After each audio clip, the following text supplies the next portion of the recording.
Good morning students. आज हम पढ़ने जा रहे हैं भारत की लोक कला। भारत की लोक कला देखते हैं कि पूरा भारत, हर छोटी छोटी जगह कुछ ना कुछ ऐसी कला उस स्थान पर क्षेत्रीय स्तर पर होती है जिसके लिए वो क्षेत्र विशेष रूप से जाना जाता है। अभी हम इसके बारे में आगे पढ़ेंगे तो हम इसको और अच्छे से समझ सकेंगे। तो सबसे पहले बात करते हैं कि लोक कला का नामकरण कैसे हुआ। ये नाम हमने कहाँ से दिया कि ये लोक कला है ना। देखिए, सभ्यता का जब विकास हुआ तो प्रागैतिहासिक कला जो थी, आगे चल के हम देखते हैं कि कला का सबसे प्राचीन उदाहरण है प्रागैतिहासिक कला। और यही प्रागैतिहासिक कला समय के साथ साथ जब आगे बढ़ी तो इसकी दो धाराएं बढ़ गई, जिसमें पहली थी लोक कला और दूसरी कहलाई शास्त्रीय कला। ये नाम हमने बाद में दिए। और ये जो दो धाराएं थी, जिसमें अगर हम बात करें लोक कला की, तो एक जन सामान्य में, एक आम आदमी में प्रचलित जो कला थी वो कहलाई लोक कला, यानी कि सामान्य जनमानस की, लोक की कला। और दूसरी तरफ एक कला समाज के कुछ निश्चित विशिष्ट वर्ग की कला के रूप में जानी गई, जिसे हमने बाद में नाम दिया शास्त्रीय कला।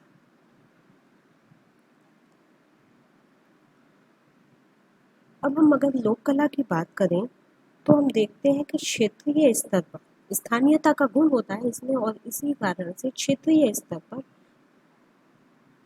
विभिन्न राज्यों की लोक कलाओं के भिन्न भिन्न नाम हैं। यद्यपि लोक कला अपने आप में एक ही चीज है, ऐसा नहीं है कि भिन्न राज्यों की लोक कलाएं अलग अलग हैं। लोक कला अपने में पूर्ण है, चाहे वो भारत की हो चाहे वो किसी और देश की हो। लोक कला सामान्य जनमानस की कला है, बस स्थानीय स्तर पर इसके रूप, बनावट, इसके काम करने के तरीके में जो भिन्नता आती है, उसके कारण इसके विविध स्वरूप निर्मित हो जाते हैं। और इन्हीं विविध स्वरूपों को वहाँ की क्षेत्रीय भाषा में एक नाम दिया जाता है।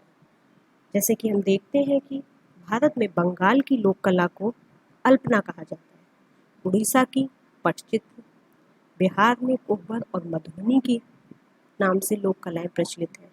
उत्तराखंड में उसी लोक कला को हम ऐपण कहते हैं। उत्तर प्रदेश की लोक कला चौक पूर्णा के नाम से जानी जाती है। पंजाब में सांझी, मध्य प्रदेश में सांझी और गोंड दोनों ही कलाओं का प्रचलन है। महाराष्ट्र में हम बहुप्रचलित जो नाम है रंगोली, और इसके साथ साथ एक जनजातीय कला है वर्ली, वहाँ की प्रसिद्ध लोक कलाएं हैं। दक्षिण भारत में कोलम, आंध्र प्रदेश में सुब्बू और कलमकारी का प्रचलन है। गुजरात में साथिया, राजस्थान में मांडना और बाबूजी की फर, ये प्रसिद्ध लोक कलाएं इन क्षेत्रीय स्थलों पर है।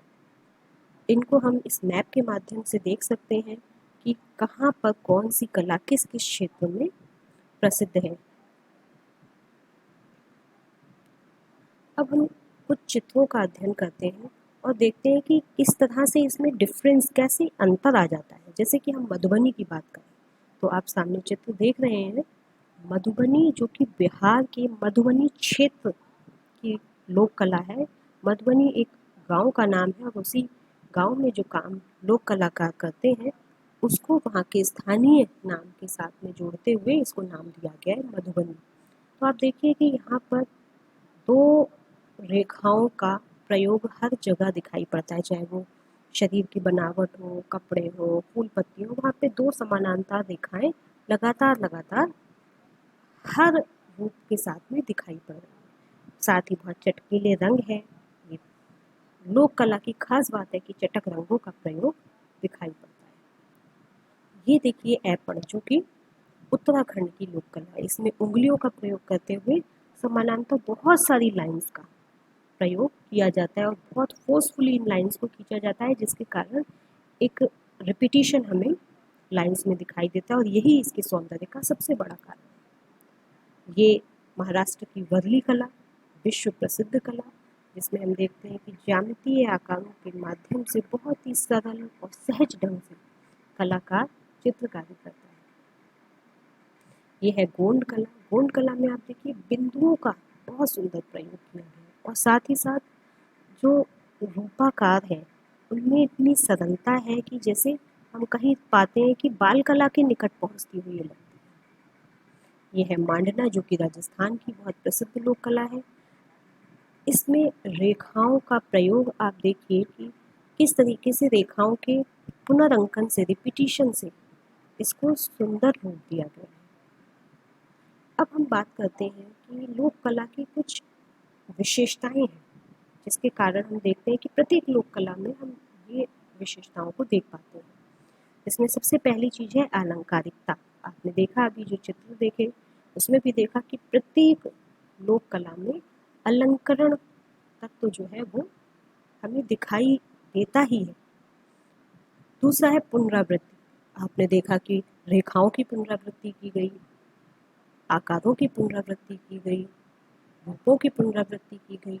उससे एक जो डिज़ाइन का या कहें कि अलंकरण का प्रभाव है वो और भी सुंदर दिखाई देता है। रेखाएं इसमें मुख्य भूमिका निभाती हैं, तो रेखा प्रधान शैली है लोक कला की। सहज और सरल आकार है। इसके साथ ही इसमें सर्वांत सुखाई की भावना है। सर्वांत सुखाई यानी कि जब एक लोक कलाकार किसी चित्र का निर्माण करता है तो वो उस निर्माण के समय पर एक भावना उसके अंदर होती है कि हम ये क्यों कर रहे हैं, अपने घर परिवार के, समाज की सुख शांति के लिए। कि हमने अगर नाग पंचमी पर नाग की आकृति बनाई तो क्या हुआ कि अब नाग से हमें कोई भय नहीं रहा, यानी कि सभी के सुख रहने का और सुखी के साथ साथ स्वस्थ रहने का भाव यहाँ पर हमें दिखाई देता है। बिंदुओं का प्रयोग सभी लोक कलाओं में दिखाई देता है, ज्यामितीय रूपों का प्रयोग दिखाई देता है। तो ये कुछ मुख्य लोक कला की विशेषताएं हैं जो कि हम प्रत्येक स्थान की लोक कला में देखते हैं। अब अगर हम विषयों की बात करें तो हम देखते हैं धार्मिक विषय लोक कलाओं में दिखाई देते हैं, लोक प्रचलित गाथाएं, कथाएं दिखाई देती हैं, सामान्य जनजीवन का चित्र हमें दिखाई देता है और साथ साथ एक दर्शन का प्रभाव भी, कि एक थॉट लेकर के ये लोक कलाकार चलते हैं और उस थॉट के साथ, उस भाव के साथ में ये अपने चित्रों को अंकित करते हैं। और साथ साथ हम देखते हैं कि ये जो दर्शन है, ये भारतीय दर्शन, जो भारतीय शास्त्रों में जिसको हम देखते हैं, वो दर्शन एक जन सामान्य में कैसे सहज रूप में व्याप्त है, वो दर्शन हम यहाँ पर देखते हैं कि इन लोक कलाओं में भी अंकित किया गया है। तो आज के विषय को हम यहीं समाप्त करते हैं।